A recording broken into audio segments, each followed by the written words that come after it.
Hey everyone, welcome back. Ready for another deep dive. Absolutely. Always excited to dig into these sources. So today we're going to tackle something super important. We're looking at, well, how to empower girls, specifically those, between 11 and 18 years old, that age where everything's changing. Yeah, a pivotal time. So much happening. And you sent over some, honestly, pretty amazing sources. We've got excerpts from like a whole initiative focused on female empowerment, TED Talk recommendation even, oh, and some statistics.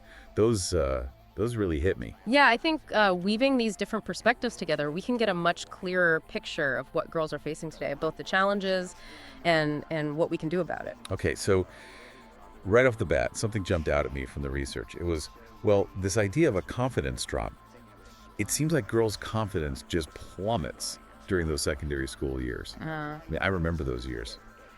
So much self-doubt. Right, and there's a lot at play there. Puberty, of course, is a huge factor. Oh, absolutely. But then you layer on top of that the pressures of fitting in, social media comparisons. It's like a recipe for insecurity. Yeah.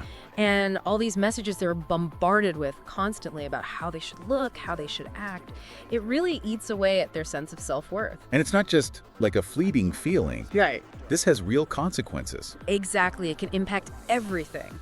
Their education, what careers they pursue, even their health and well-being long term. So, thinking about all that, it makes you realize just how crucial positive role models are, right? One source you shared really hammered this home, talking about the lack of, get this, female superhero merchandise. Oh, yeah, such a telling detail. Right, it sounds small, but it speaks volumes. It does, because it's about visibility. When girls don't see themselves represented in those powerful roles, those heroes they look up to, it sends a message. Like, you're not the hero, you're not the one who saves the day. So, okay, this isn't just about fairness then. It's about literally expanding the realm of what girls think is possible for themselves. Exactly. Which, speaking of possibilities, I was fascinated by the source highlighting the business case for diversity.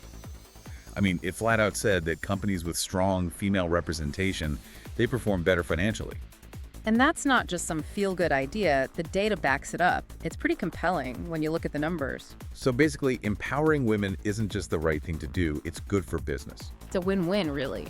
Okay, so we've got to talk about this organization you mentioned, potency.world. Their goal is huge. They want to reach 50 countries and empower like 500,000 girls every year by 2035. How are they even planning to do that?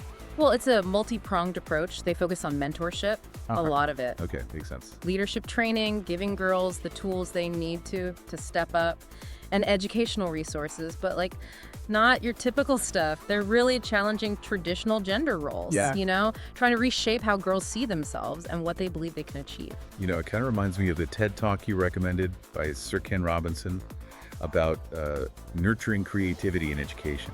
Oh, Robinson's work is brilliant and so relevant here. Because if you think about it, his idea is about fostering creativity, about letting kids explore their passions. That's exactly the kind of environment we need to create for girls to thrive. It's like, giving them permission to break free from those limiting expectations. Exactly. To think outside the box, take risks, discover what they're truly capable of. It all circles back, doesn't it, to those role models we were talking about. That source that stressed the importance of having strong female mentors, especially in those fields where, well, women are still underrepresented. It's so crucial for girls to see that it's possible, to see someone who looks like them, who's walked a similar path and achieved success. That's what mentorship can provide, that guidance, that belief, that sense of, I can do this too. So we've covered a lot of ground here. We talked about those confidence gaps, the pressure girls face, the lack of representation. But we've also seen, like with Potency World, that people are working to change things. Yeah. And there's so much power in nurturing creativity and mentorship. It's about creating a world where girls feel empowered to really reach their potential. And that brings us to a question for you, for everyone listening.